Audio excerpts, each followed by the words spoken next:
Sabe, bem no coração dos direitos humanos existe uma tensão fascinante, na verdade. Como é que a gente defende a igualdade universal para todo mundo e, ao mesmo tempo, celebra justamente as diferenças que tornam cada um de nós único? Pois é, hoje a gente vai tentar desvendar esse equilíbrio super complexo. E o nosso ponto de partida já é um paradoxo que salta aos olhos. De um lado, a gente tem todas aquelas declarações grandiosas, sabe, tratados, documentos, que afirmam os direitos humanos no mundo todo. Mas aí, do outro lado, a gente esbarra na realidade, que é teimosa, né? E ela mostra violações sistemáticas todos os dias. É exatamente esse buraco entre o ideal e o que acontece de fato que alimenta todo esse debate. Bom, para a gente conseguir entender essa questão, que não é simples, a gente traçou um roteiro. Primeiro, vamos começar pela base de tudo, a igualdade. Depois, a gente encara o desafio que a diferença traz. Em seguida, vamos ver como esses dois conceitos podem, quem sabe, andar juntos. E por fim, vamos colocar tudo isso à prova no mundo real, usando a educação como nosso grande estudo de caso. Vamos lá. Então, nossa história começa lá na fundação dos direitos humanos. A luta original, as sementes de tudo, foi travada em nome de uma ideia que era, ao mesmo tempo, simples e absurdamente poderosa. No fundo, todas as pessoas são iguais.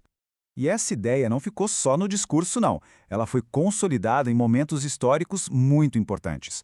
A Declaração de 1948, por exemplo, colocou a igualdade como a pedra fundamental.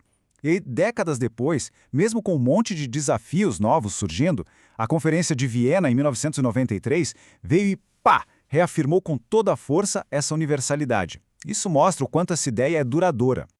O objetivo aqui era muito claro. Era nivelar o campo de jogo. A briga era para desmontar hierarquias, injustiças históricas e afirmar uma humanidade que é comum a todos sem nenhuma exceção. Simples assim. Tá, mas qual era a ferramenta política principal para alcançar essa tal igualdade?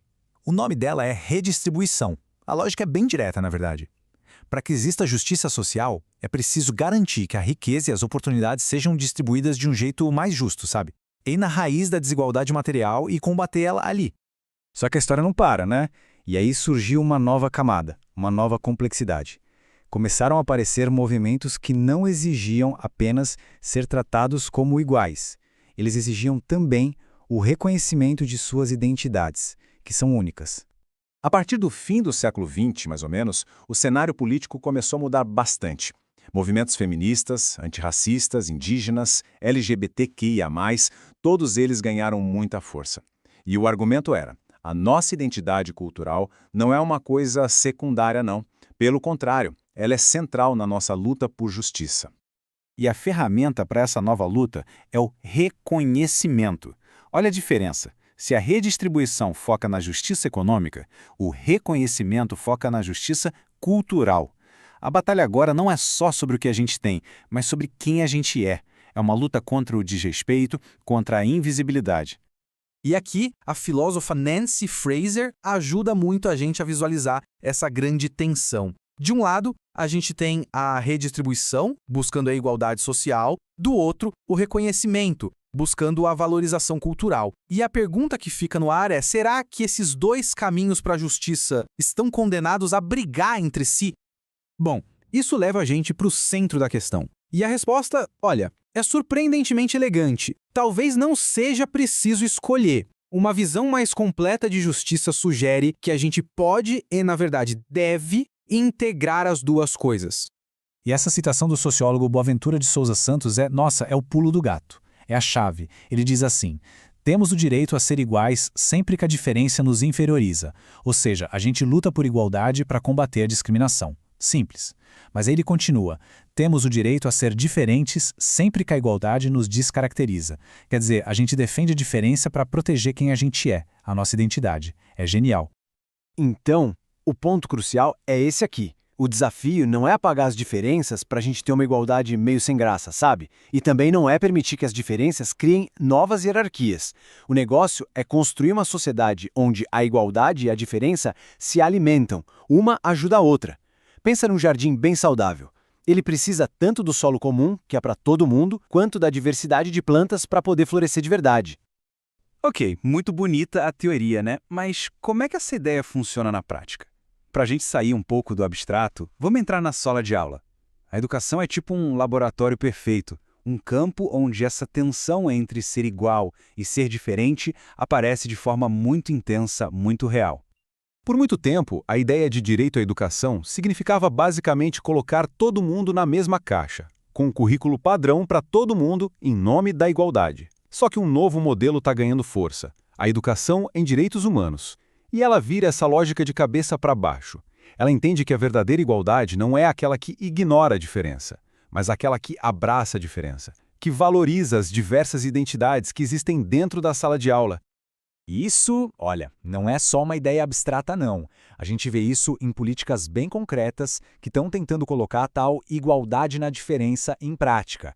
Ações afirmativas, por exemplo, a inclusão da história afro-brasileira e indígena nos currículos, materiais que combatem ativamente o racismo, a homofobia.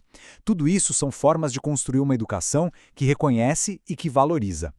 Então, qual que é o próximo passo? Não se trata só de ter umas iniciativas isoladas aqui e ali. A questão é integrar essa nova visão na própria estrutura do sistema educacional para que ela se torne um novo padrão, um novo normal.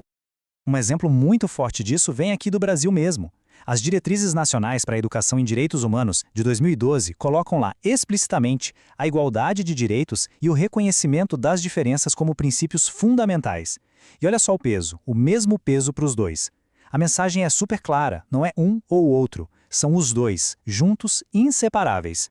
O objetivo final, então, é formar o que a fonte aqui chama de sujeitos de direito. O que é isso em bom português? Cidadãos completos. Pessoas que se enxergam como parte de uma humanidade maior, com direitos universais, mas que ao mesmo tempo também entendem e valorizam as suas próprias histórias, suas identidades, suas culturas. E para fechar, essa citação da jurista Flávia Piovesan amarra tudo de um jeito perfeito. Para que os direitos humanos funcionem de verdade no mundo complexo de hoje, eles precisam ser ágeis. A gente precisa de políticas universais, que se aplicam a todo mundo, claro, mas a gente também precisa de políticas específicas que vão lá e reparam as injustiças que certos grupos, historicamente mais vulneráveis, enfrentam. E tudo isso nos deixa com uma pergunta para levar para a vida. Se a gente aplicar essa ideia no nosso dia a dia, como seria uma escola, ou um local de trabalho, ou uma comunidade que não nos força a escolher entre ser igual e ser diferente, mas que genuinamente celebra as duas coisas? A resposta para isso não está em um livro, né? Ela está nas ações que a gente toma a partir de hoje.